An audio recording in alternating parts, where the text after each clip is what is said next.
Sambo, seorang perwira polisi yang dihormati dan dikenal dengan ketegasannya, tersembunyi.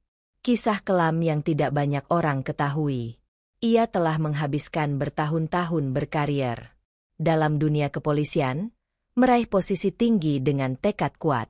Sejak awal, Sambo memiliki impian untuk membuktikan dirinya lebih dari sekadar pegawai biasa. Ia ingin menjadi sosok yang dihormati dan bahkan ditakuti. Namun, semakin tinggi jabatannya, semakin besar pula tanggung jawab dan tekanan yang ia hadapi.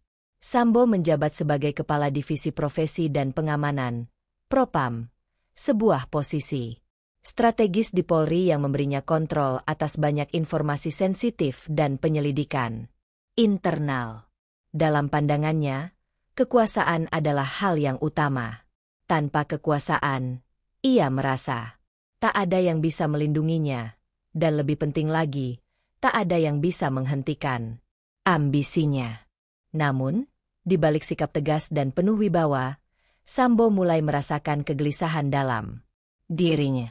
Semakin dalam ia terlibat dalam dunia kekuasaan dan pengaruh, semakin ia merasa ada sesuatu yang hilang, sesuatu yang lebih berarti daripada jabatan atau pengaruh. Meski demikian, ia kesulitan melepaskan dunia kekuasaan itu, karena ia merasa tidak ada pilihan selain melanjutkan perjalanan ini. Suatu malam, sebuah kejadian tak terduga mengguncang hidup Sambo. Seorang polisi muda bernama Joshua yang bekerja di bawah komandonya, terlibat dalam insiden yang tampak biasa. Namun, kejadian itu berujung pada lebih dari sekadar prosedur. Dalam ketegangan yang memuncak, Sambo dihadapkan pada pilihan sulit, antara menjaga integritas lembaga atau menyembunyikan kebenaran demi melindungi dirinya dan orang-orang dekatnya. Sambo menyadari bahwa keputusannya akan mempengaruhi banyak orang, termasuk dirinya sendiri.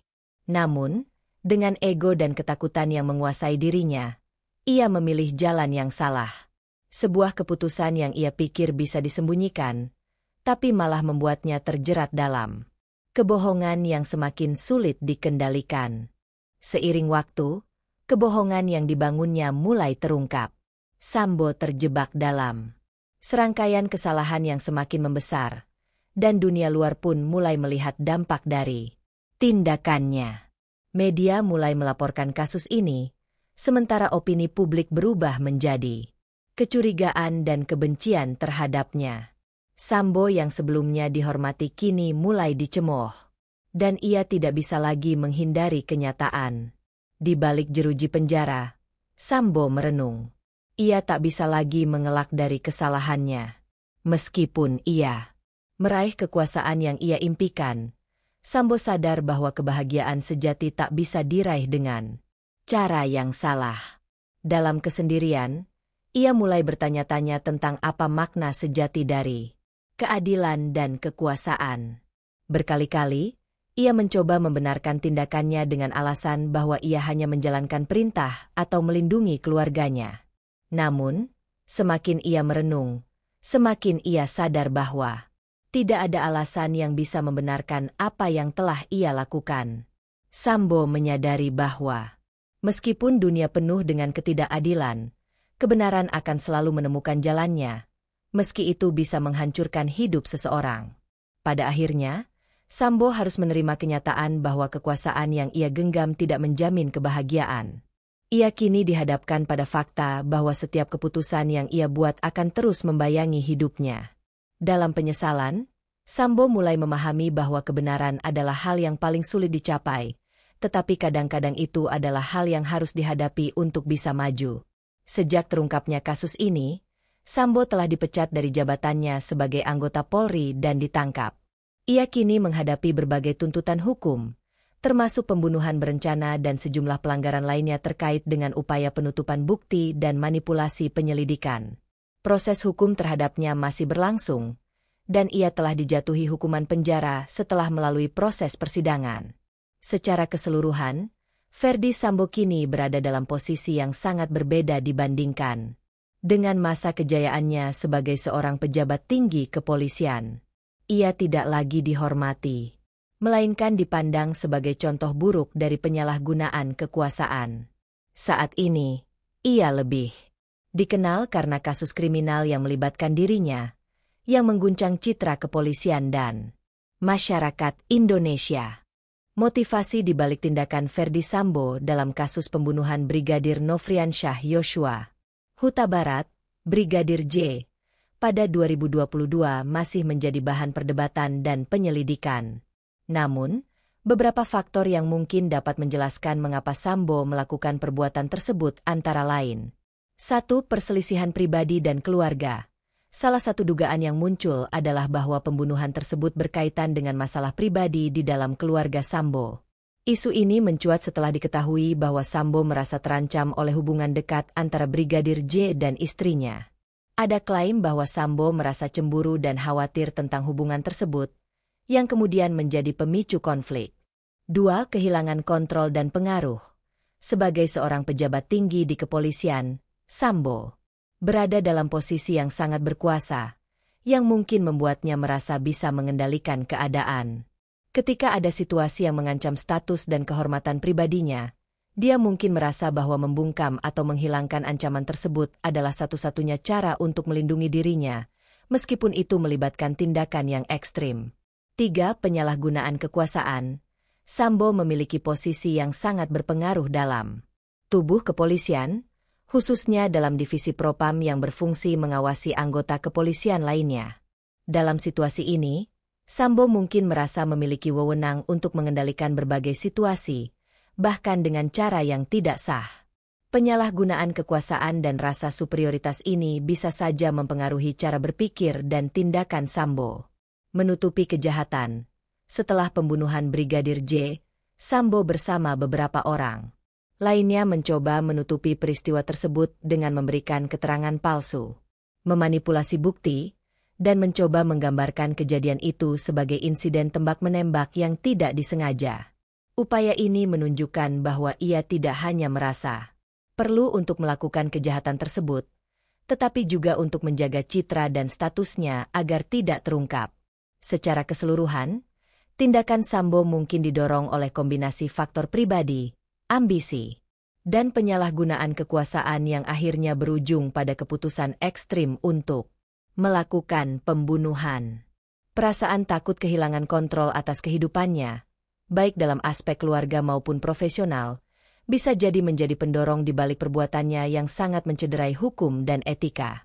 Pengenaan hukuman terhadap Ferdy Sambo di lembaga pemasyarakatan yang lebih ketat seperti Lapas Nusa Kambangan bergantung pada sejumlah pertimbangan dari pihak berwenang. Nusa Kambangan adalah salah satu penjara dengan pengamanan ketat yang terkenal di Indonesia, sering digunakan untuk narapidana dengan kasus besar atau berisiko tinggi. Apakah Sambo layak untuk dipindahkan ke Nusa Kambangan tergantung pada beberapa faktor. Antara lain, 1. Keamanan dan risiko. Nusa Kambangan sering dijadikan tempat penahanan bagi narapidana yang dianggap memiliki potensi untuk mempengaruhi atau mengganggu keamanan dan ketertiban, baik di dalam penjara maupun di luar penjara. Mengingat status Sambo sebagai tokoh publik dan pengaruh yang dimilikinya, pihak berwenang mungkin mempertimbangkan apakah ia berpotensi untuk memengaruhi jalannya proses hukum atau memiliki pengaruh yang besar di luar penjara. 2. Jenis kejahatan. Nusa Kambangan dikenal sering digunakan untuk narapidana yang terlibat dalam kejahatan berat, seperti narkoba atau pembunuhan berencana. Sambo terlibat dalam pembunuhan yang direncanakan, yang adalah kejahatan serius, sehingga ada argumen yang mendukung pemindahan dirinya ke lembaga pemasyarakatan dengan pengamanan yang lebih ketat. 3. Proses hukum. Pemindahan seorang narapidana ke Nusa Kambangan atau penjara dengan pengamanan lebih ketat biasanya memerlukan keputusan dari pihak berwenang, berdasarkan evaluasi risiko dan keamanan. Jika terbukti bahwa Sambo memiliki pengaruh atau potensi untuk menyebabkan kerusuhan di penjara, maka pemindahan ke Nusa Kambangan bisa saja dilakukan. Namun, keputusan ini tetap berada di tangan aparat yang berwenang, seperti Direktorat Jenderal Pemasyarakatan atau Kementerian Hukum dan HAM, yang mempertimbangkan berbagai aspek dalam memutuskan tempat penahanan seseorang. Dalam sistem hukum Indonesia, ada beberapa cara di mana seorang narapidana bisa mendapatkan pembebasan lebih awal atau keringanan hukuman, meskipun ini sangat tergantung pada kasus spesifik dan proses hukum yang dilalui. Beberapa hal yang mungkin memungkinkan seorang narapidana seperti Sambo untuk mendapatkan pembebasan atau keringanan hukuman adalah 1. Pengajuan grasi. Grasi adalah bentuk pengampunan yang bisa diajukan oleh narapidana kepada Presiden setelah menjalani sebagian hukuman. Grasi biasanya diberikan untuk alasan kemanusiaan atau pertimbangan lain, tetapi dalam kasus Sambo, mengingat kejahatan yang sangat serius, kemungkinan untuk mendapatkan grasi sangat kecil. 2. Remisi. Remisi adalah pengurangan masa hukuman yang diberikan oleh pemerintah kepada narapidana yang berkelakuan baik selama di penjara. Remisi bisa diberikan pada hari-hari besar tertentu, seperti Hari Kemerdekaan atau Idul Fitri.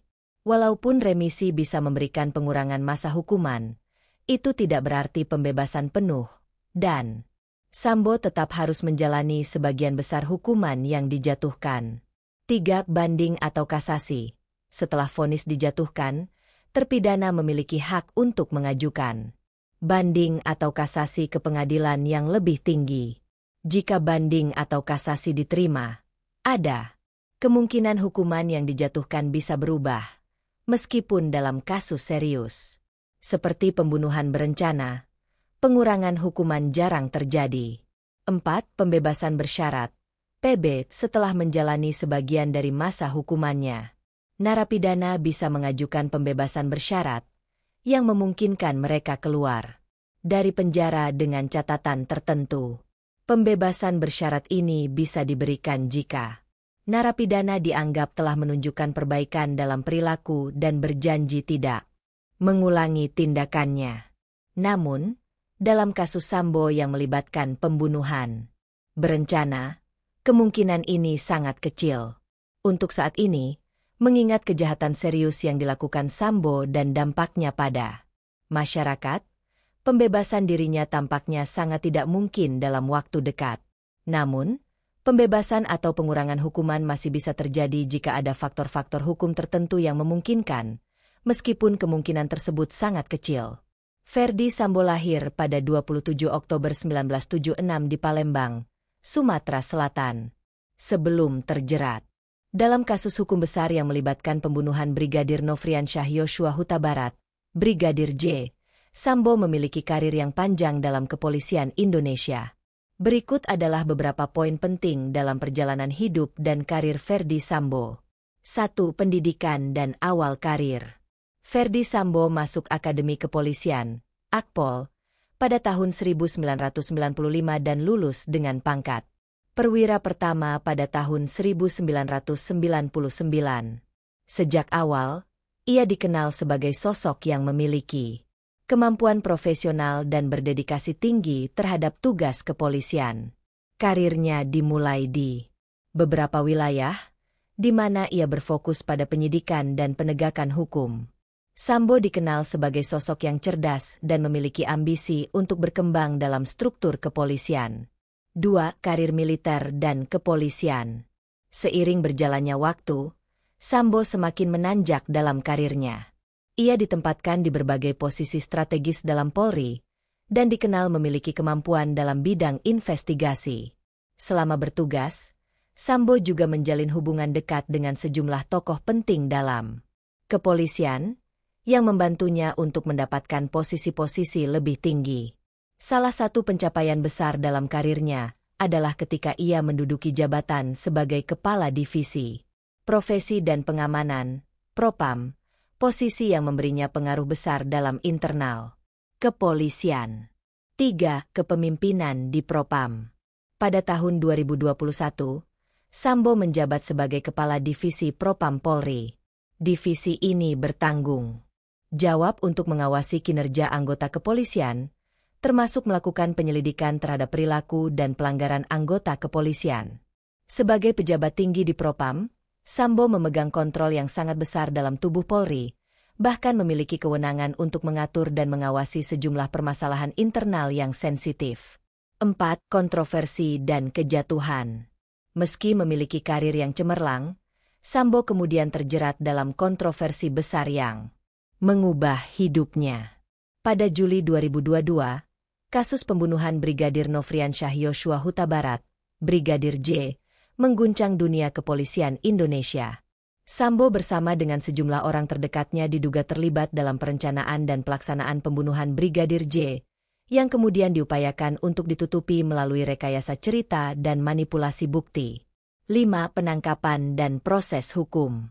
Kejadian ini berawal dari dugaan adanya masalah pribadi di dalam keluarga Sambo yang diduga menjadi pemicu dari pembunuhan tersebut. Sambo dan beberapa orang lainnya mencoba menutupi insiden itu dengan memberikan keterangan palsu dan membentuk narasi yang salah tentang kejadian tersebut. Namun, penyelidikan dan bukti-bukti yang muncul akhirnya mengungkap keterlibatan Sambo dalam peristiwa tersebut, yang menyebabkan pengunduran dirinya dari jabatannya sebagai pejabat tinggi Polri dan penangkapannya. Pada Februari 2023, Ferdi Sambo dijatuhi hukuman mati oleh Pengadilan Negeri Jakarta Selatan setelah dinyatakan bersalah dalam kasus pembunuhan berencana. Kejatuhan Sambo dalam dunia kepolisian menjadi salah satu kasus yang sangat mencoreng reputasi institusi Polri, dan kasus ini banyak menarik perhatian publik serta media. Kesimpulan: karir Ferdi Sambo dimulai dengan penuh harapan dan kesuksesan. Namun, karena tindakannya yang sangat mencederai hukum dan etika, ia mengalami kejatuhan yang luar biasa.